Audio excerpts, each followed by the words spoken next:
우리에게 변함없이 은혜 베푸시는 하나님께 감사하며 찬송 부르며 하나님 앞으로 나아가겠습니다.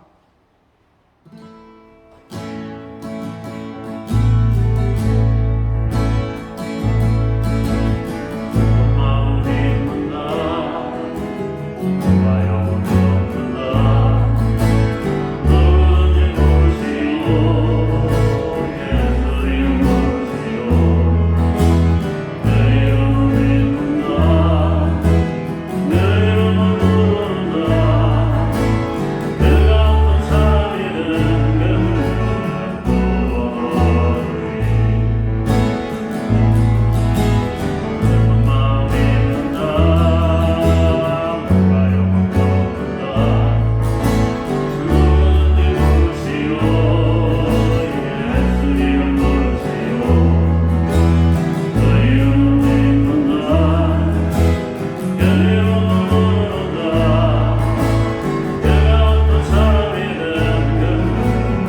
이날은 여호와께서 정하신 것이라.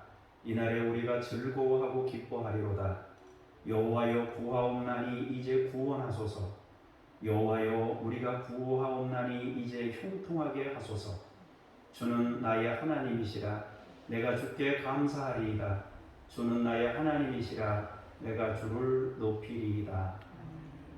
주의 날을 기뻐하며 주의 전에 왔습니다. 우리에게 하나님의 기쁨을 부어 주옵소서. 예수님 이름으로 기도합니다. 아멘.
너는 나 외에는 다른 신들을 내게 두지 말라. 너는 내 하나님 여호와의 이름을 망령되게 부르지 말라. 내 부모를 공경하라. 간음하지 말라. 내 이웃에 대하여 거짓 증거하지 말라. 아멘. 찬미의 기도로 함께 기도하겠습니다. 우리를 인도하시는 하나님, 그 크신 은혜를 의지하여 회개합니다. 우리의 몸과 마음이 하나님을 멀리 떠나 있습니다. 손은 그 인자를 알고 나귀는 그 주인의 부유를 알고만은 저희는 하나님을 알지 못하고 그 은혜를 깨닫지 못하였습니다. 하나님의 뜻을 거스르며 말씀을 거역하고 살다가 매를 맞아 발바닥에서부터 머리까지 성한 것이 없으며 새로 맞은 흔적뿐이거늘 저희는 완악한 마음과 행실을 고칠 줄 모르고 살고 있습니다. 재앙을 만난 중에도 회개하지 않았고 가난하고 메마른 삶을 살면서도 육신의 쾌락을 찾아 방황하였습니다. 주여 이토록 완고해진 저희의 마음을 부드럽게 고쳐 주옵소서. 주님의 말씀에 순종하여 복된 길, 생명의 길을 걸어가도록 인도하여 주옵소서. 예수님의 이름으로 이 고백의 기도를 드립니다. 아멘. 잠시 침묵으로 기도하겠습니다.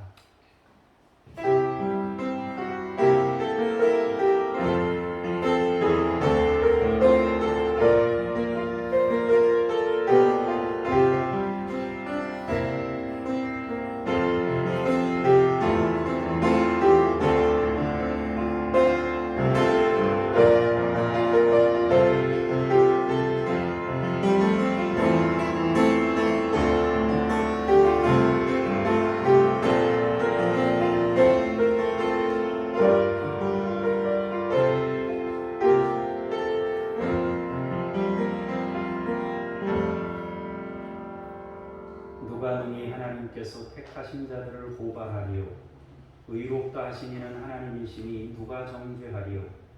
죽으실 뿐 아니라 다시 살아나신 이는 그리스도 예수시니 그는 하나님 우편에 계신 자요 우리를 위하여 간구하시는 자시니라. 아멘.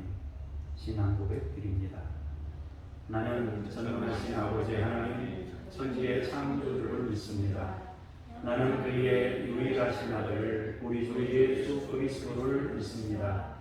그는 성령으로 잉태되어 동정녀 마리아에게서 나시고 본디오 빌라도에게 고난을 받아 십자가에 못 박혀 죽으시고 장사된 지 사흘 만에 죽은 자 가운데서 다시 살아나셨으며 하늘에 오르시어 전능하신 아버지 하나님 우편에 앉아 계시다가 거기로부터 살아있는 자와 죽은 자를 심판하러 오십니다. 나는 성령을 믿으며 거룩한 공교회와 성도의 교제와 죄를 용서하는 것과 몸의 부활과 영생을 믿습니다. 아멘. 자리에 앉으셔서 기도하겠습니다. 만물을 창조하시고 만유를 주관하시는 우리 아버지 하나님, 우리 민족의 명절인 추석을 맞이하여 감사로 주일 예배를 드립니다. 봄에는 단비를 내리셔서 바디람을 부드럽게 만들어 주시고 때를 따라 씨앗을 심게 하셨으며 한여름에는 햇볕을 주셔서 곡식과 과일이 잘 여물게 하여 주셨습니다. 주님의 돌보심과 섭리를 따라서 한 해 동안 땀 흘려 일하고 풍성한 수확을 거둔 저희가 기쁨이 충만하여 감사로 예배를 드립니다. 육신의 양식을 풍성하게 채워주신 주님께서 오늘 신령한 만나로 우리의 영혼을 배부르게 하여 주옵소서. 감사와 찬송과 영광을 하나님께 올려드리며 예수님 이름으로 기도합니다. 아멘.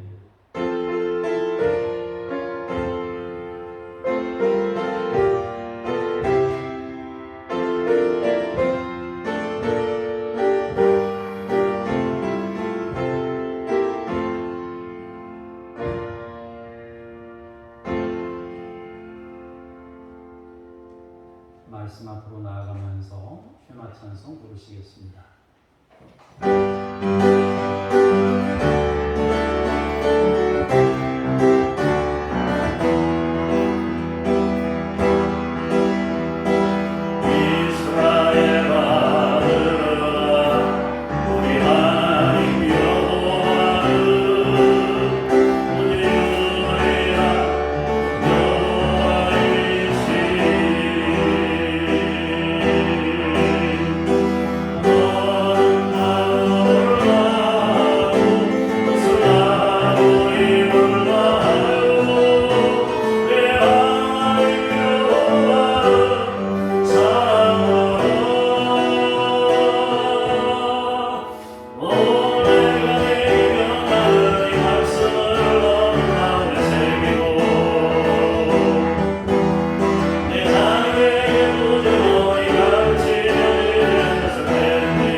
하나님의 말씀을 받습니다. 창세기 19장 12절에서 14절까지 김영숙 권사님께서 나오셔서 하나님의 말씀을 봉독하겠습니다.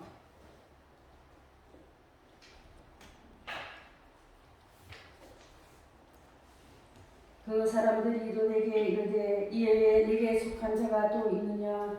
내 사이나 자녀나 성 중에 내게 속한 자들을 다 성 밖으로 이끌어내라. 그들이 대한 부르짖음이 여호와 앞에 크므로 여호와께서 그곳을 멸하시려고 우리를 보내셨나니 우리가 멸하리라. 롯이 나가서 그 딸들과 결혼할 사이들에게 말하여 이르기를 여호와께서 이 성을 멸하실 터이니 너희는 일어나 이곳에서 떠나라 하되 그의 사이들은 농담으로 여겼더라. 아멘. 주님께 감사합니다. 15절에서 23절입니다. 동틀 때에 천사가 롯을 재촉하여 이르되 일어나 여기 있는 네 아내와 두 딸을 이끌어내라. 이 성의 죄악 중에 함께 멸망할까 하노라. 그러나 롯이 지체하매 그 사람들이 롯의 손과 그 아내의 손과 두 딸의 손을 잡아 인도하여 성 밖에 두니 여호와께서 그에게 자비를 더하심이었더라. 그 사람들이 그들을 밖으로 이끌어낸 후에 이르되 도망하여 생명을 보존하라. 돌아보거나 들에 머물지 말고 산으로 도망하여 멸망함을 면하라. 롯이 그들에게 이르되 내 주여 그리마옵소서. 주의 종이 주께 은혜를 입었고 주께서 큰 인자를 내게 베푸사 내 생명을 구원하시오나 내가 도망하여 산에까지 갈 수 없나이다. 두렵건대 재앙을 만나 죽을까 하나이다. 보소서 저 성읍은 도망하기에 가깝고 작기도 하오니 나를 그곳으로 도망하게 하소서. 이는 작은 성읍이 아니니까 내 생명이 보존되리이다. 그가 그에게 이르되 내가 이 일에도 네 소원을 들었은즉 내가 말하는 그 성읍을 멸하지 아니하리니 그리로 속히 도망하라. 내가 거기 이르기까지는 내가 아무 일도 행할 수 없노라 하였더라. 그러므로 그 성읍 이름을 소알이라 불렀더라. 롯이 소알에 들어갈 때에 해가 돋았더라. 아멘. 주님께 감사합니다. 24절부터 29절 말씀을 다 함께 한 목소리로 공독하시겠습니다. 여호와께서 하늘 곧 여호와께로부터 유황과 불을 소돔과 고모라에 비같이 내리사 그 성들과 도움들과 성에 거주하는 모든 백성과 땅에 난 것을 다 엎어 멸하셨더라. 롯의 아내는 뒤를 돌아보았으므로 소금 기둥이 되었더라. 아브라함이 그 아침에 일찍이 일어나 여호와 앞에 서 있던 곳에 이르러 소돔과 고모라와 그 온 지역을 향하여 눈을 들어 연기가 운기 가마의 연기같이 치솟음을 보았더라. 하나님이 그 지역의 성을 멸하실 때 곧 롯이 거주하는 성을 엎으실 때에 하나님이 아브라함을 생각하사 롯을 그 엎으시는 중에서 내보내셨더라. 아멘. 주님을 찬미합니다.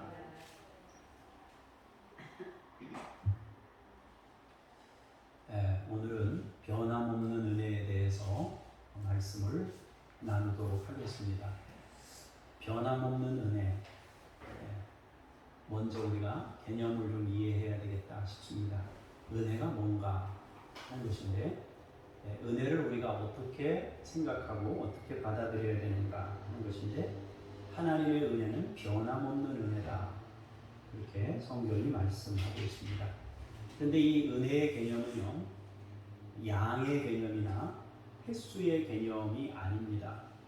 사람들은 이 은혜 개념을 이해할 때 양의 개념이나 횟수의 개념으로 이해하려고 하는 그런 속성이 있습니다. 그러니까 내가 어려움 당할 때마다 은혜를 부어주시는 또 내가 지금 은혜를 받고 있지만 더 은혜가 필요한 뭐 이런 식으로 우리가 생각하는 방식으로 은혜를 이해하려고 하는 겁니다. 그런데 하나님의 은혜는 바뀐다거나 줄어들거나 늘어나거나 하는 것이 아닙니다. 언제나 변함없이 그 은혜 그대로 우리 평생 이어지는 것이 하나님의 은혜입니다. 오늘 본문 16절에 보면 하나님께서 롯에게 자비를 더하셨다. 롯에게 자비를 더하셨다라는 표현이 있습니다. 이 말씀은 주신 은혜 위에 은혜를 더 보태거나 증가했다는 뜻이 아닙니다. 증가했다는 개념보다는 은혜가 머물러 있다. 그런 의미를 더 많이 가지고 있습니다. 그러니까 이렇게 뭐라고 할까요? 내려다보는 이렇게 내려다보시면서 계속 그 사람에게 관심을 집중하고 머물러 있는 상태를 말하는 겁니다. 절대라는 개념은 우리 사람의 은혜라는 것은 자기 감정에 따라서 또 내가 받는 거에 따라서 변하게 돼 있어요. 그러나 하나님의 은혜라는 건 절대 개념이기 때문에 늘거나 감소하는 개념이 아닙니다.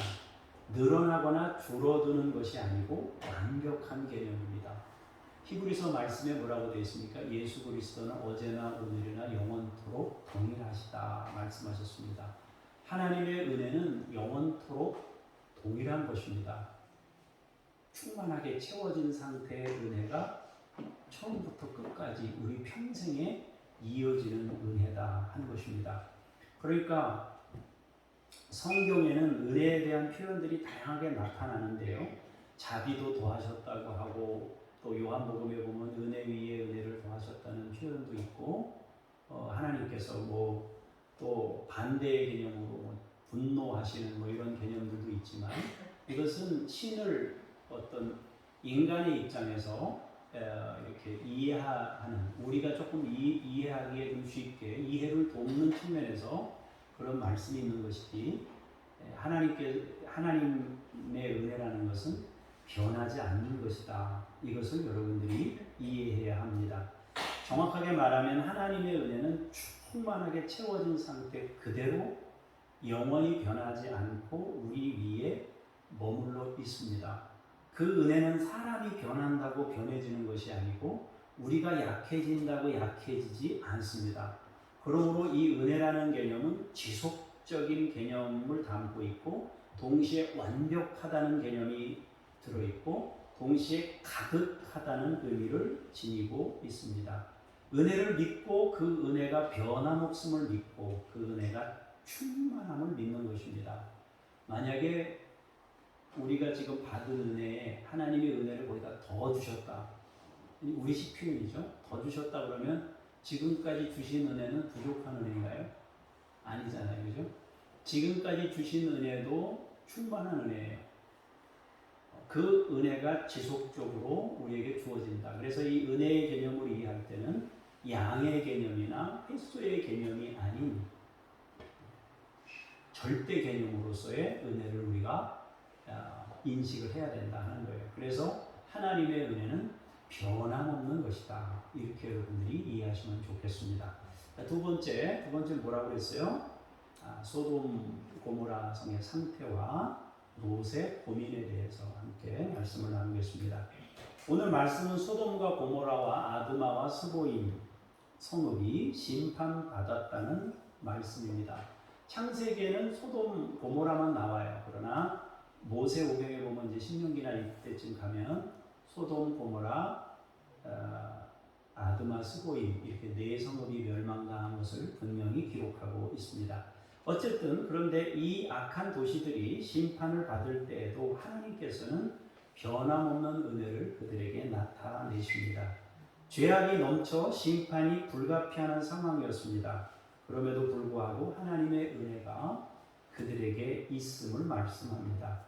사실 전승이나 성경 외에 다른 기록에 의하면 롯은 아브라함과 분리된 후에 심한 고통과 영적 갈등이 있었다고 되어 있습니다. 하나님을 신앙하는 롯이 전혀 신앙적이지 않은 지역에 살아가면서 힘든 시간을 보내는 것입니다. 특히 나그네를 대접하는 일은 이동 중에 만나는 생존의 문제를 돕는 일이었기 때문에 사람들에게 중요한 덕목이었습니다. 사람들이 많지 않고 지금처럼 우리가 한 발짝 가면 몇 걸음 가면 다음 동네가 있는 게 아니에요. 20km, 30km, 어떤 데 50km 가야 동네 하나가 있는 그때 당시 인구가 많지 않았기 때문에 동네들이 멀리 떨어져 있어요. 나그네라는 것은 이미 긴 시간을 여행했다는 거예요. 50km 걸어와가지고 이제 좀 쉴만해서 동네를 찾았는데 거기서 문전박대하면 이 사람 나가다 죽는 거 아니겠어요? 그러니까 굉장히 피곤한 상태입니다.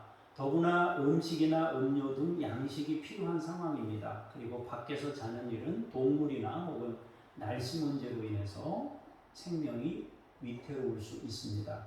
그리고 전쟁과 같은 일도 겪을 수 있습니다. 그러므로 나그네를 대접하는 일은 당시에 아주 중요한 윤리였고 신앙의 덕목이었습니다.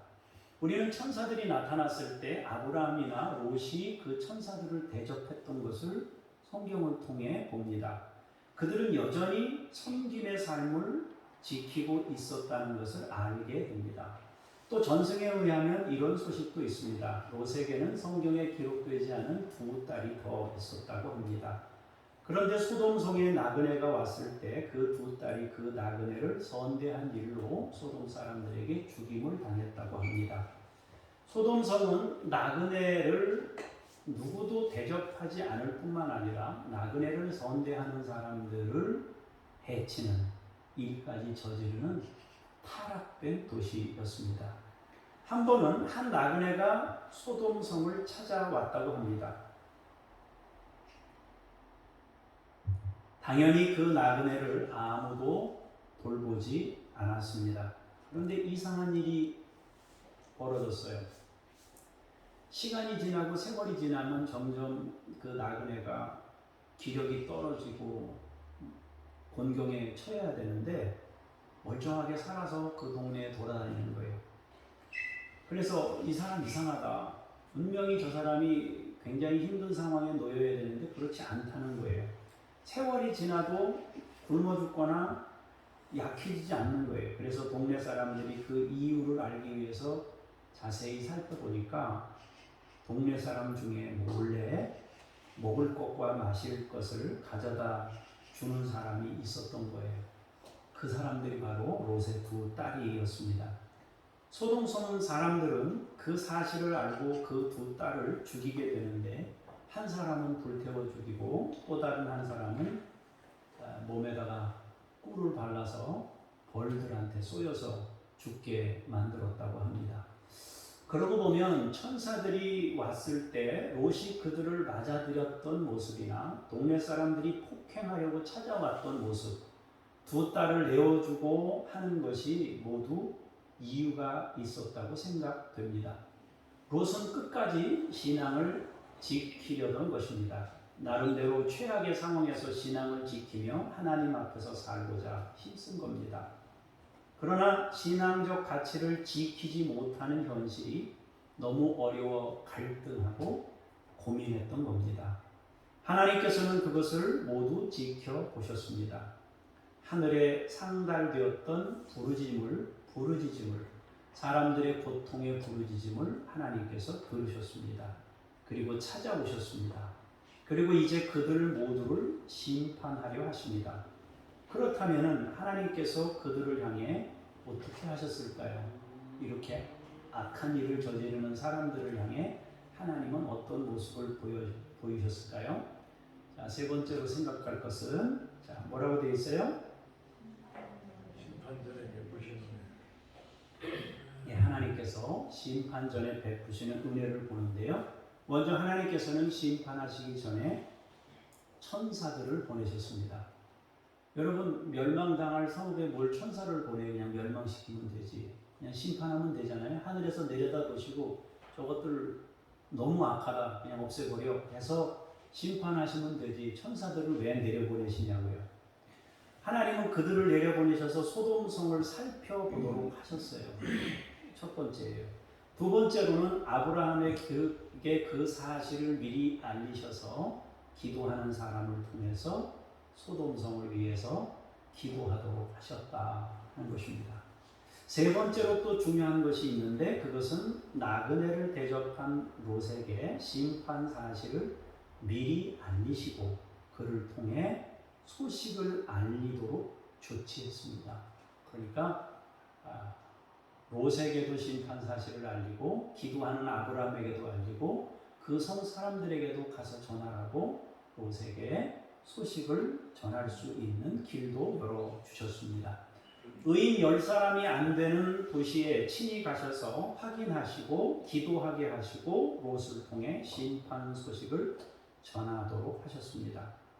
롯은 심판 사실을 알릴 만한 사람이 생각나지 않았습니다. 천사는 뭐라고 그랬어요?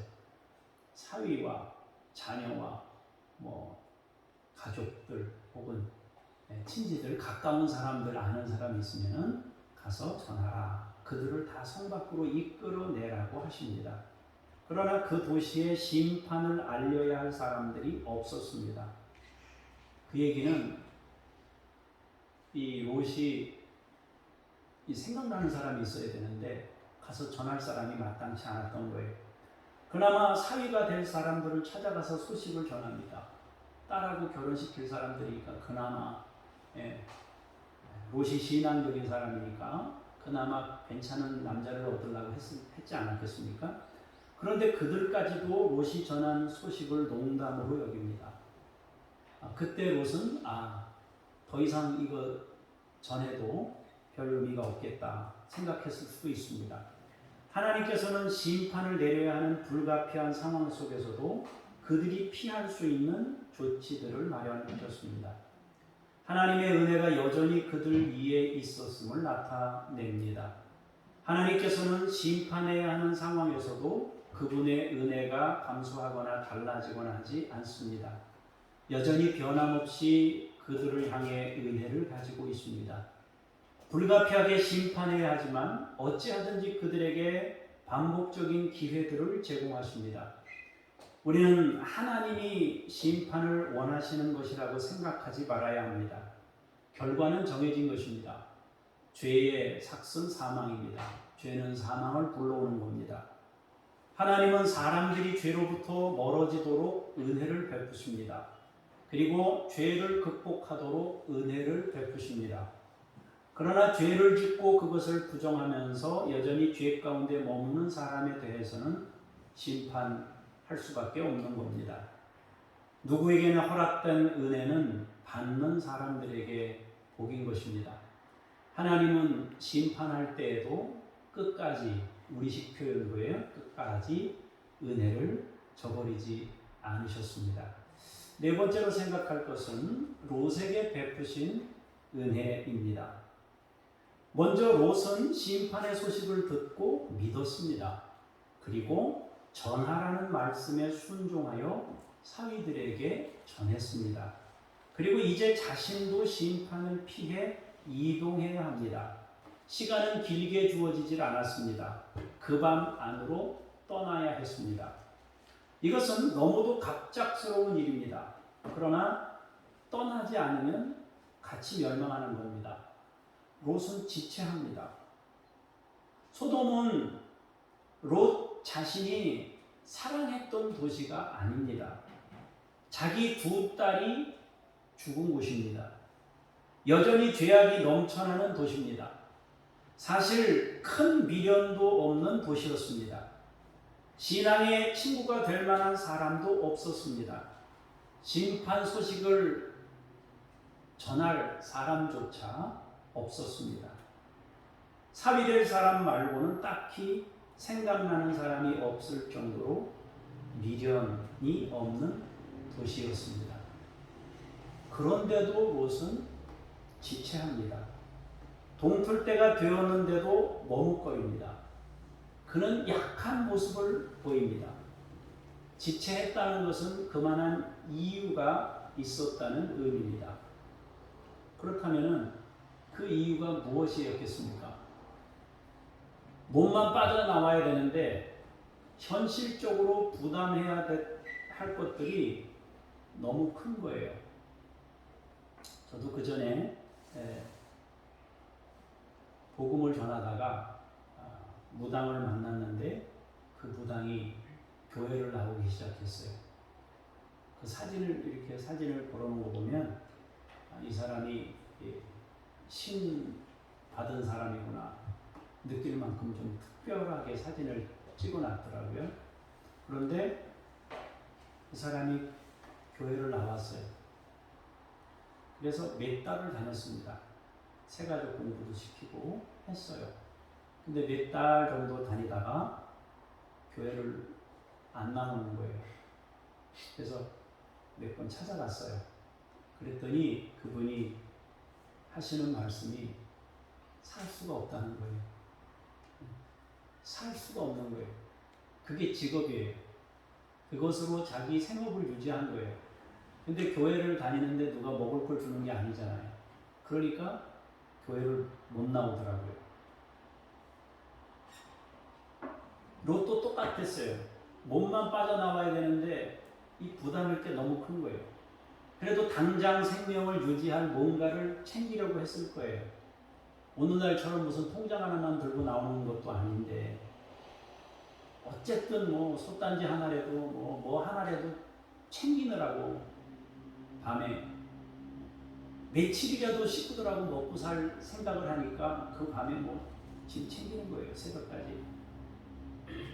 그러니 지체가 된 겁니다. 이것은 롯만의 문제가 아닙니다. 육신을 가진 우리 모두의 문제일 수가 있습니다. 사람들이 죄를 인식하고 거기서 분리하려고 하지만 분리가 어려운 이유는 감당해야 될 것들이 있기 때문입니다. 어떻든 롯은 분리되어야 함을 알고 있습니다. 그러나 현실적 상황 때문에 지체하는 겁니다. 그러자 천사는 롯을 재촉합니다. 일어나 여기 있는 내 아내와 두 딸을 이끌어내라고 합니다. 이 성의 죄악 중에 함께 멸망할까 두려우니 빨리 나가라고 합니다. 그래도 지체하자 천사는 롯과 그 자녀들의 아내의 손을 잡아서 이끌어내고 성 밖에 두었다라고 말합니다. 하나님께서 여전히 신앙을 지키며 사람들을 선대하고 살았던 롯에 대해 은혜를 베푸신 것입니다. 자비를 더하신 것입니다. 심판을 믿고 사위들에게 전했던 롯에게 은혜를 베푸셨습니다. 이때 더하신 은혜가 머물러 있는 은혜라는 뜻입니다. 언젠가 우리는 빈손에서 시작한 인생을 빈손으로 마감해야 할 때가 올 겁니다. 우리는 반드시 올라간 만큼 내려와야 합니다. 가진 것만큼 내려놓아야 합니다. 누린 것만큼 비워야 합니다. 우리는 인생에서 자주 비우는 훈련을 해야 합니다. 한 번에 다 비우는 일은 굉장히 어려울 겁니다. 그래서 이따금 한 번씩 그리고 하나씩 비우는 훈련을 통해서 우리가 주님 나라에 갈 준비를 해야 하는 것입니다. 그 준비가 되어야 마지막에 주님을 향해 쉽게 걸어갈 수 있습니다. 다 놔라 그러면 예 하고 다 놓을 수 있는 겁니다. 지금 롯은 생명만 빼고 너무 한꺼번에 전부를 내려놓아야 하는 상황에 있습니다. 그래서 지체하고 있습니다. 얼마든지 인간의 약함에서 나올 수 있는 상황입니다. 하나님께서는 그런 롯을 향해 여전한 은혜를 베푸십니다. 변함없는 은혜를 가지고 천사들을 통해 그들의 손을 잡아 이끄십니다. 그러면서 천사들은 다시 하나님의 말씀을 전합니다. 지체하던 사람 손잡아 이끌으면서 두 가지 말씀을 하셨습니다. 이 성읍에서 도망하여 생명을 보존하라. 돌아보거나 들에 머물지 말고 산으로 도망하여 멸망함을 면하라. 돌아보지 말라 그랬고 들에 머물지 말아라. 이렇게 말씀하셨습니다. 하나님께서는 생명을 위해 사라지는 유한한 것들에 대한 미련을 버리라고 말씀합니다. 돌아보지 말라고 하신 이유는 심판받아 불타버릴 것에 대해 미련을 갖지 말라고 말씀하신 것입니다. 그리고 한 가지 더 말씀하셨는데 들에 머물지 말라고 하십니다.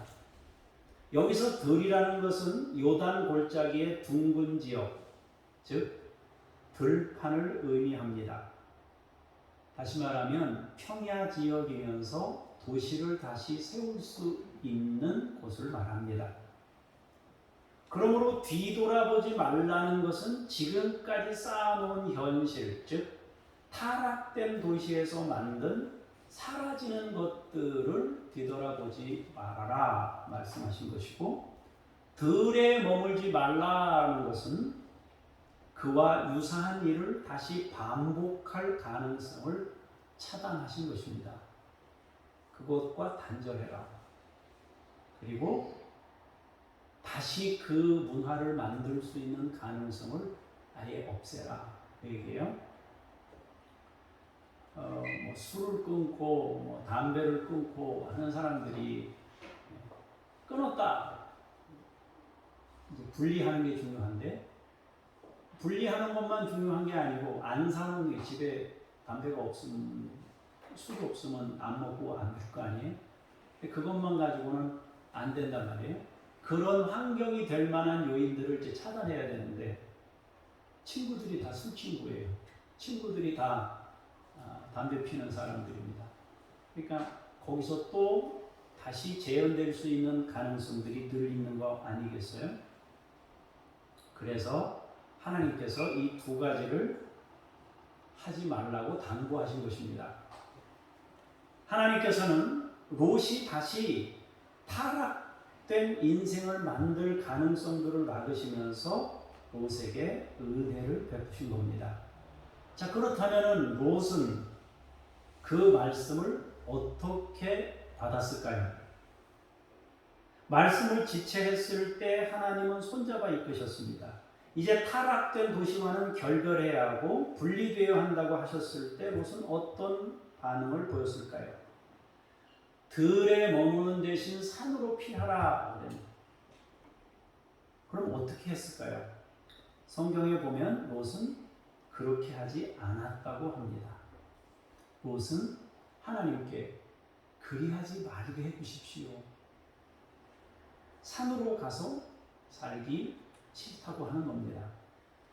산에 가서 사는 거 무서워요. 산에까지 도망갈 수 없어요. 산에까지 도망갈 수 없다고 말하는 거예요. 거기서 산에까지 가서 생활할 생각을 하니까 눈앞이 캄캄한 거예요. 못 가는 거예요. 재앙을 만날까 죽을까 하나이다 말합니다. 롯은 도망하는 것까지는 부정하지 않았습니다.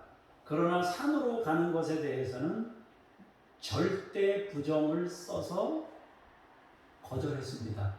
나는 절대 못 갑니다. 이렇게 얘기한 거예요. 그는 산이 아니라 들을 선택한 겁니다. 롯은 들을 선택하면서 하나님의 은혜를 말합니다.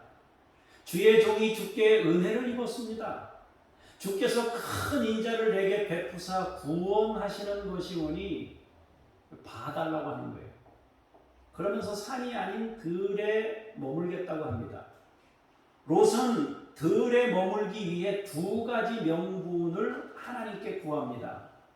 하나님, 제가 굉장히 약한 사람입니다. 너무 약한 사람이니까 하나님의 은혜를 부어주십시오. 저기까지는 못 가요. 그런 거예요. 또 다른 하나는 저 성읍은 도망하기 가깝고 아주 작다는 것입니다. 하나님, 도시이기는 하지만 별로 큰 도시가 아니니까 거기서 뭐 저 소돔에 비하면 아무것도 아니니까 거기서 더 욕심낼 것도 없습니다. 그러니까 그 정도는 하나님이 그냥 눈 딱 감아 주시면 좋겠다. 뭐 그런 뜻이에요. 소알이라는 뜻은 중요하지 않다는 뜻입니다. 경멸할 만하다. 경멸할 만하다. 굉장히 작다는 뜻이 보잘것없다는 거죠. 북쪽 연합군 그돌라오멜을 중심으로 한 북쪽 연합군과 남쪽 연합군이 싸울 때 남쪽 연합군 5나라가 소돔, 고모라, 아드마, 스보임, 소알이었어요. 그런데 이 네 도시에 비해 너무 작고 보잘것없어서 소돔과 고모라가 제일 컸으니까 이름이 먼저 나오는 거겠죠. 이 너무 작고 보잘것없어서 5대 도시가 연합할 때에도 중요하게 여겨지지 않았던 도시입니다. 우리식으로 해석하자면 하나님 저 도시는 별로 도시랄 것도 없는 볼품없는 곳이니까 산으로 가는 것만은 좀 면하게 해주시고 저기로 피하게 해주십시오. 하나님은 은혜가 풍성하시고 긍휼이 많으신 분이니 봐주십시오. 뭐 이렇게 하나님께 부탁을 한 겁니다. 롯의 나약한 인간의 모습에 천사는 다시 그의 소원을 들어줍니다. 내가 이 일에도 내 소원을 들었은즉 내가 말하는 그 성읍을 멸하지 아니하리라 말씀하십니다. 하나님은 롯에게 베푸신 은혜를 롯에게 베푸시는 은혜를 멈추지 않고 계속 여전히 그에게 베풀고 있습니다. 롯은 하나님을 믿었고 심판을 믿었습니다. 그러나 심판을 피하는 과정에서 나약한 모습을 여실히 보여줍니다. 사실 아브라함도 내가 너에게 보여줄 땅으로 가라 그랬을 때 믿음으로 고향을 떠났지만은 막상 돌아다니다 보니까 무서운 게 많아요. 흉년이 들어요. 그러니까 사람의 나약한 모습을 아브라함이 보이고 거짓말도 하고 누이라 속이기도 하고 그럽니다. 그래도 하나님이 그의 믿음으로 발걸음을 옮긴 그 결단을 귀히 보시고 끝까지 은혜를 베푸십니다. 마찬가지로 롯도 반복하여 지금 불가피하게 도피할 수밖에 없지만 그래서 나약한 사람의 모습을 보입니다. 그렇지만 하나님의 은혜는 그에게서 떠나지 않습니다. 변함없이 롯 위에 머물러 있었다라는 것입니다. 그런데요, 성경을 조금 더 읽어보면요, 롯은 소알에서 살지 못했습니다. 소돔과 고모라가 불타고 나서 롯이 너무 무서워가지고 이 소알도 멸망할까봐 두려워가지고 이러다 끝장나겠다. 그 조그만 성읍에서 어떻게 좀 편안하게 목숨을 부지하려고 했는데 그 마지막 남은 거 한 줄 그거 붙잡는 걸 하나님이 용서했잖아요. 받아주셨잖아요. 근데 무서워서 도망쳐서 산으로 갑니다. 그리고 굴로 피해 가서 삽니다. 하나님께서 그걸 모르셨을까요? 아셨을 거예요. 그래도 그거 감안하셔서 받아주셨어요. 처음부터 하나님의 말씀에 순종하면 제일 좋죠. 근데 여러분이나 저나 사람이에요. 그래서 늘 모자라요. 그리고 현실적인 것을 내려놓는 게 너무 힘든 겁니다.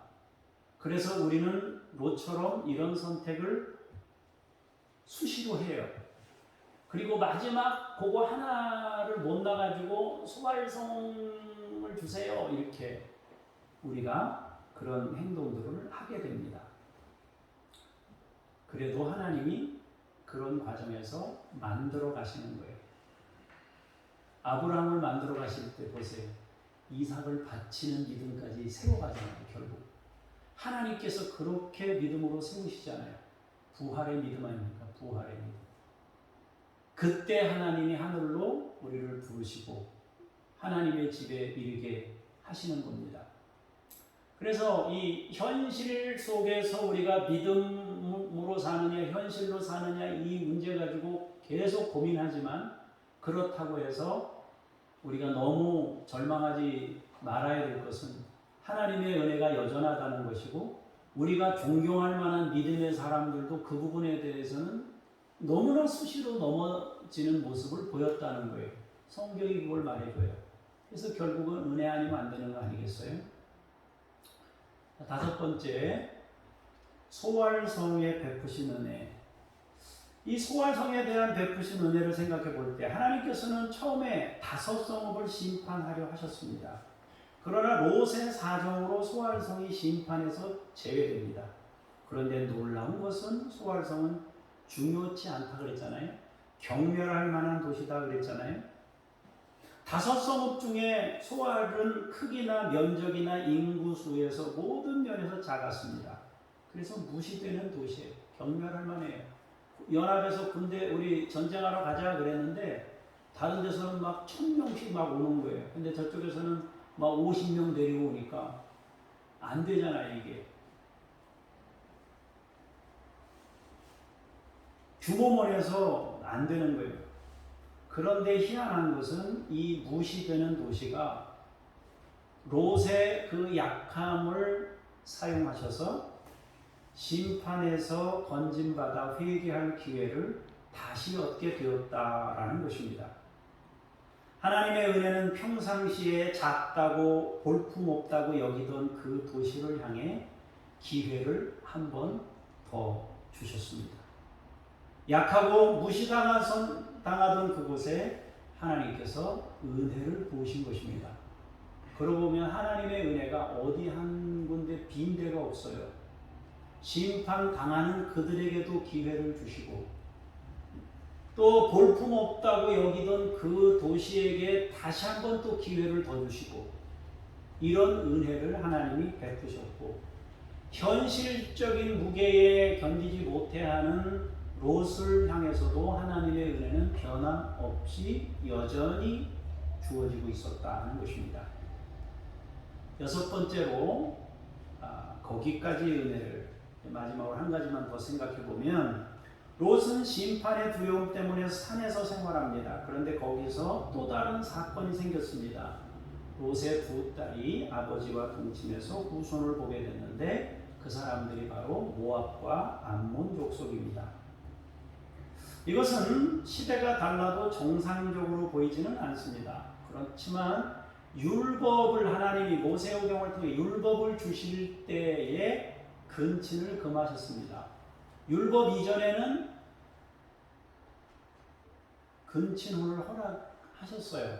허락하셨다기보다는 성경에 많이 나옵니다. 근친이 나오는 부분에. 그러니까 아브라함도 자기 누이랑 결혼한 거 아니겠어요? 그러니까 인척관계랑 결혼이 이루어졌단 말이에요. 또 이삭도 어때요? 리브가하고 결혼했지 않습니까? 이런 걸 놓고 봤을 때 창세기에는 초창기에는 근친이 다 이루어졌다라고 보여집니다. 그렇다고 해도 아버지와 딸과의 관계에서 자녀가 태어났다는 것은 우리가 쉽게 납득하기는 어렵습니다. 그런데도 불구하고 하나님께서는 이 모압과 암몬에게 대해서도 은혜를 멈추지 않습니다. 신명기 2장 9절에서 또 19절 이렇게 보면 하나님께서 가나안을 향해 가는 이스라엘 백성들을 향해 분명히 말씀하시기를 너희는 모압을 괴롭히지 말라. 그와 싸우지도 말라. 너희는 암몬 족속에 가까이 이르거든 그들을 괴롭히지 말고 그들과 다투지도 말라. 그렇게 말씀하셨습니다. 우리는 이로써 하나님의 은혜를 분명히 깨닫게 됩니다. 그분의 은혜는 변함없는 은혜입니다. 그분의 은혜는 달라지거나 줄어들지 않는 은혜입니다. 다만 우리가 달라지고 우리가 변하면서 그 은혜를 의심하는 것뿐입니다. 하나님께서는 심판하는 그 땅에 대해서도 최후까지 기회를 제공하시는 분입니다. 심지어 멸망받아야 할 도성이었던 소알성도 롯의 약함을 사용하셔서 그들에게 기회를 또 주십니다. 그리고 롯이 지체하는 모습이나 산이 아닌 들에 대한 선택을 함으로 약간의 미련을 보이는 상황에서도 그 은혜를 지속적으로 부어주셨습니다. 손잡아 이끄셨고 그의 간구를 들어주셨습니다. 그리고 산에서 일어난 부작용까지 기억하시고 그 후손에게 은혜를 거두지 않으셨습니다. 사랑하는 성도 여러분, 하나님의 은혜는 우리가 떠나지 않는 이상 여전합니다. 우리의 약함 때문에 하나님의 은혜가 약해지지 않습니다. 하나님의 은혜는 변함없는 은혜입니다. 하나님의 은혜는 늘어나지 않습니다. 줄어들지 않습니다. 줄어든다면 그것은 하나님의 은혜가 아니에요. 반대로 늘어난다면 그것은 지금 베푸시는 은혜가 부족하다는 뜻인가요? 그렇지 않잖아요. 그죠? 하나님의 은혜는 언제나 완벽합니다. 하나님의 은혜는 언제나 충만합니다. 하나님의 은혜는 언제나 멈추지 않습니다. 하나님의 은혜는 여전히 그 자리에 머물러 있습니다. 그래서 변함없는 은혜입니다. 영원한 은혜입니다. 완벽하신 은혜인 겁니다. 사랑하는 여러분, 하나님의 은혜를 믿되 우리가 생각하는 은혜가 아닌 하나님의 절대 은혜를 믿는 여러분 되시기를 축복합니다. 기도하겠습니다.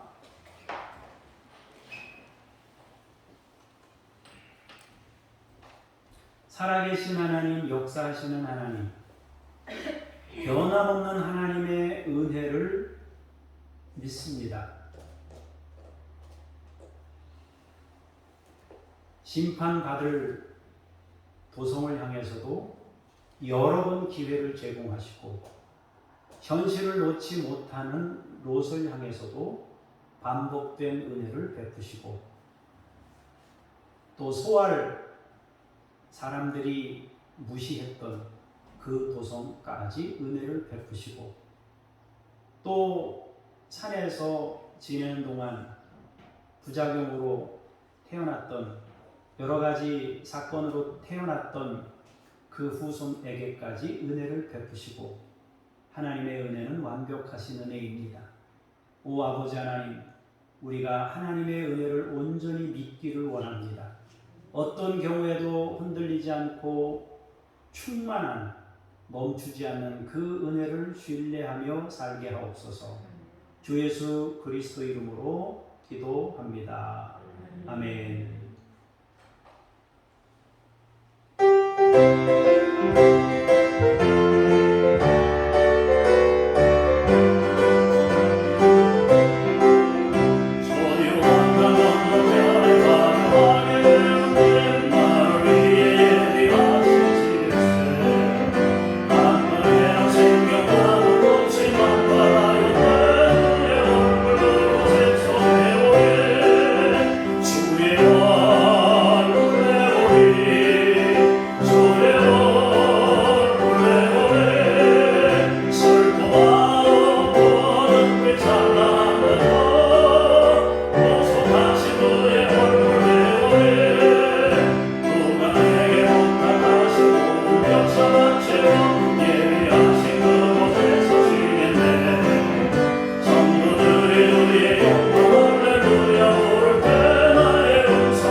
은혜에 감사하며 우리의 현실 가운데 살면서 얻은 소득을 구별하여 하나님께 올려드립니다.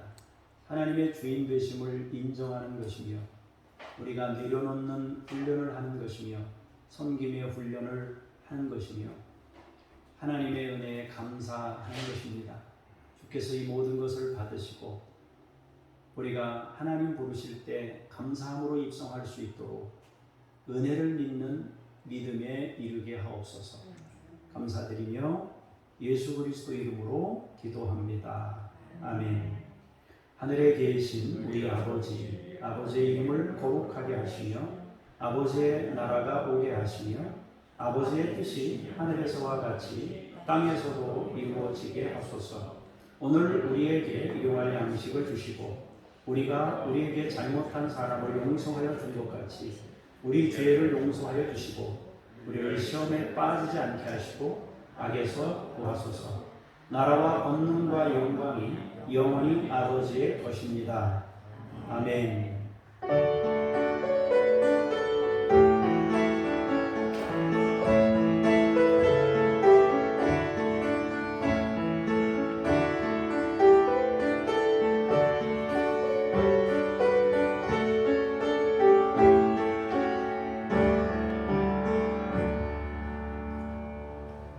암송 찬양 한 번만 부르겠습니다.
교회 소식을 전하겠습니다.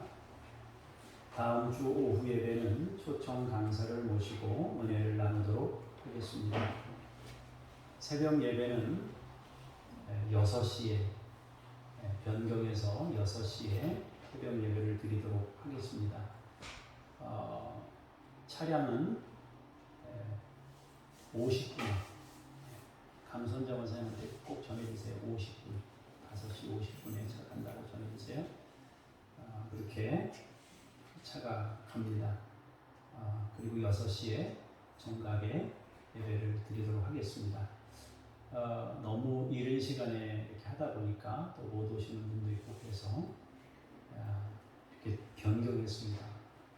그리고 이제 여름철에 여기가 이제 시즌이다 보니까 손님들이 많이 오고 하면서 일하시는 분들이 예배를 못 오시는 경우들이 빈번하게 일어나서 새벽 6시로 변경을 했습니다. 그래서 여름철에는 6시, 새벽에 6시 드리는 예배를 주일날 낮에 전하는 말씀을 동일하게 전하려고 그렇게 하고 있습니다. 그래서 주일 성수를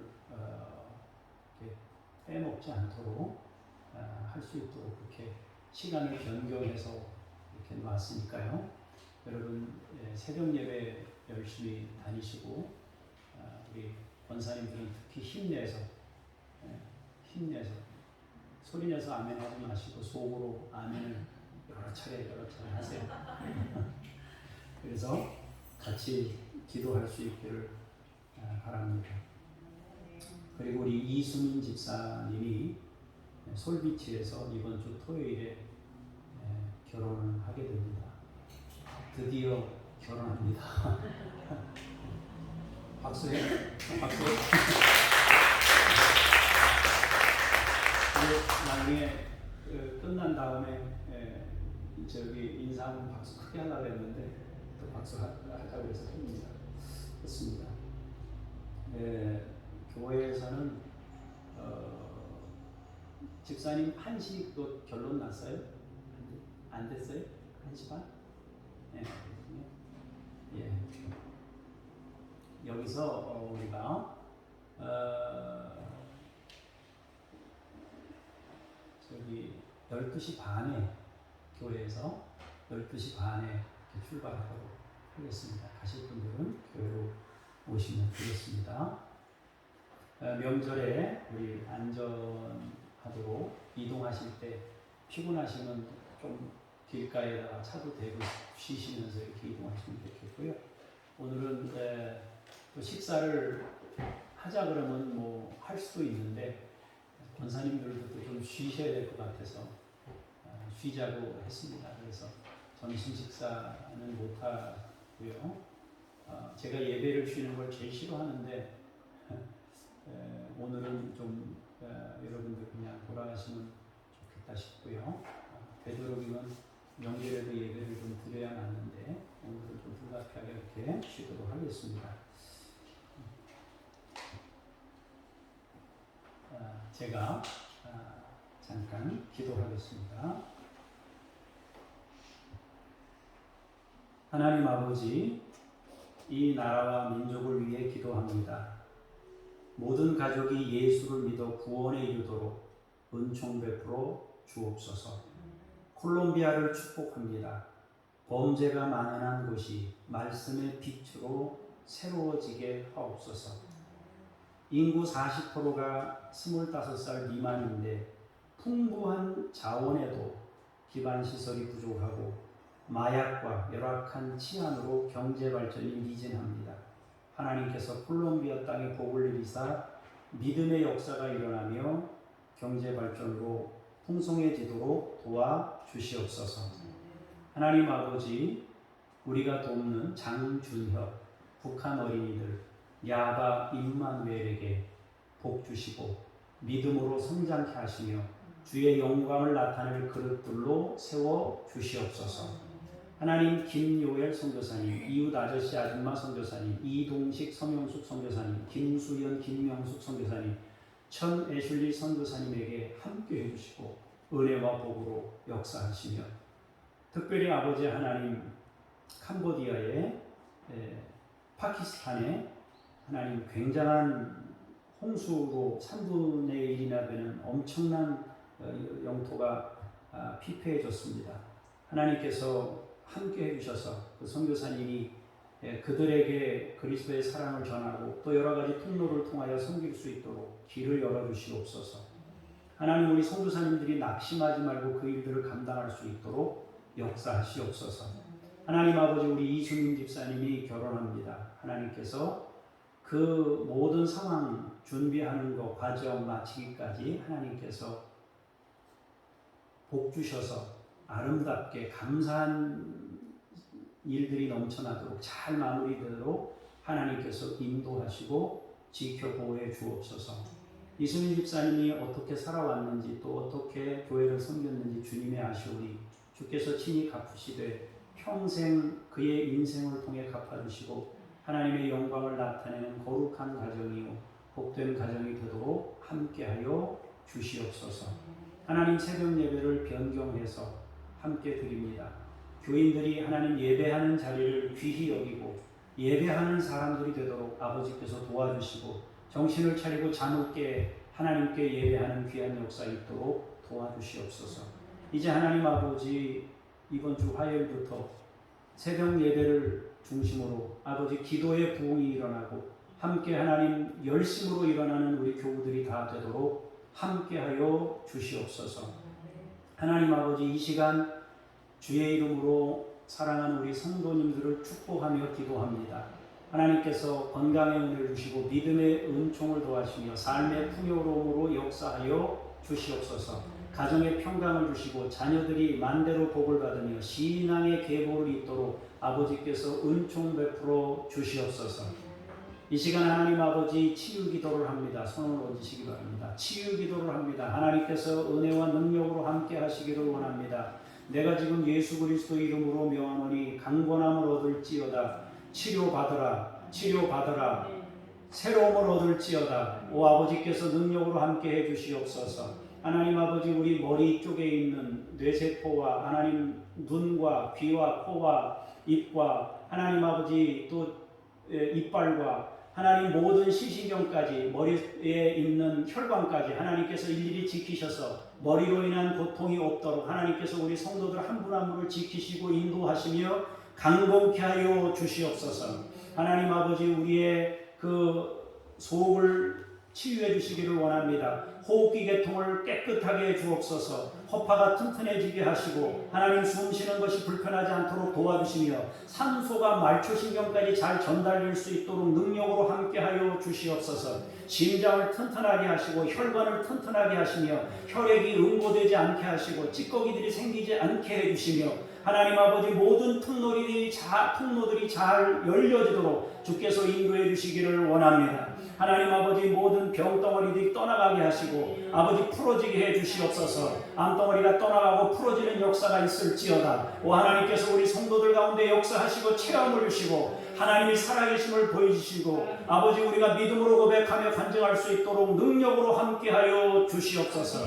하나님 우리가 고민하고 있는 일들이 있습니까? 하나님께서 그 고민하는 일들을 해결하여 주시고 하나님 아버지 우리가 기도하는 일들 가운데 주님이 살아계심을 체험하고 간증할 수 있도록 인도하여 주시옵소서. 은혜로우신 주 아버지 하나님 우리 성도님들이 이제 자녀들을 보내고 오고 합니다. 하나님 아버지 안전한 걸음이 되도록 우리 가족들을 지키시고 살펴주시옵소서.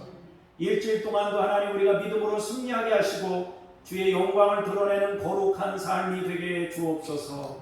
감사드리며 주 예수 그리스도 이름으로 기도합니다. 아멘. 이제 성령님과 함께 삶의 자리로 나아가면서 찬송 부르겠습니다.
이제는 예수 그리스도의 놀라우신 은혜와 아버지 하나님의 그 크신 사랑하심과 성령님의 역사하심이 오늘 말씀을 통하여 하나님의 은혜가 변함없는 것임을 믿음으로 받아 은혜 안에 살기를 원하며 돌아가는 하나님의 사람들 머리머리 위에 주께서 세우신 교회들 위에 이제부터 영원까지 함께 하시기를 간절히 축원하옵나이다. 아멘.